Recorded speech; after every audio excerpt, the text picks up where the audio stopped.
Data গাছ, মাশাআল্লাহ। আলহামদুলিল্লাহ, আল্লাহর রহমতে প্রচুর পরিমাণ ফলন হয়েছে এবার লেবু গাছে। অনেক লেবু আসছে। এরকম আরো 2টি ঝাড় আছে। লিচু গাছ, বেল গাছ,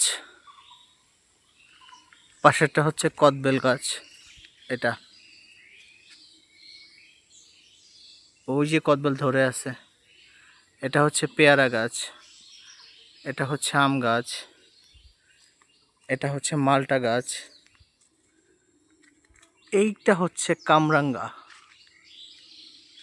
অবশ্য বেশ কিছু কামরাঙ্গা ধরে আছে। এটা হচ্ছে আমড়া গাছ, অনেক বড়।